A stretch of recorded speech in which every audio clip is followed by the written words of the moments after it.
हार्दिक अभिनंदन। आणि यानंतर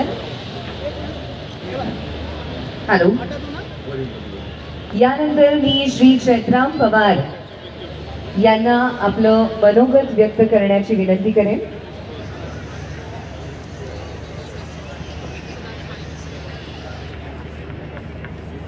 आदरणीय व्यासपीठ आणि जमलेले सर्व बंधूंनो, मी खूप खूप धन्यवाद मानेल।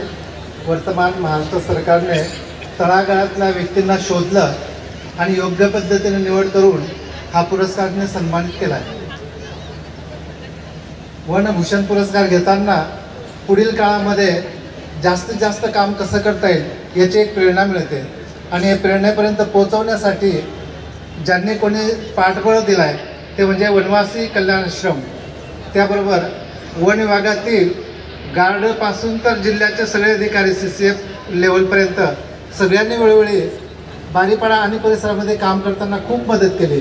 त्यामुळे मी या सगळ्यांचं मनापासून आभार मानेन। वनवासी कलाशावाच्या माध्यमातून आम्ही एक गाव न करता क्लस्टरमध्ये काम सुरू केलं आहे आणि 15-16 गावांचं एक क्लस्टर, असे क्लस्टर विस्तारत आपण सामुदायिक वन अधिकार आणि JFM या दोघांचं एक समन्वय साधून आपल्याला परिसरामध्ये कसं वन डेव्हलप करता येईल असा एक चांगला प्रयत्न चालला आहे।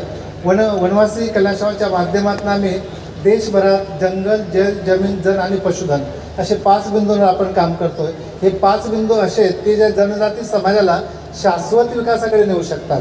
त्यामुळे आपण असं म्हणतो की जंगल म्हणजे सगळ्या योजनांची जननी आहे। जंगल है तो जल है, जंगल जल है तो खेती है, और जंगल जल खेती है तो इंसान है।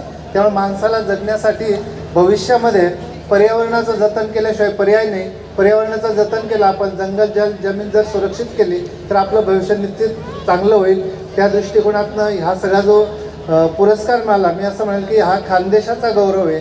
खानदेशामध्ये धुळे जिल्हा जो आहे, धुळे जिल्ह्यामध्ये वेगवेगळ्या संस्था, संघटना, व्यक्ती सर्वतोपरी काम करतायत। या सगळ्यांचा हा सन्मान समजून मी हा पुरस्कार स्वीकारला आहे। एवढं बोलून थांबतो।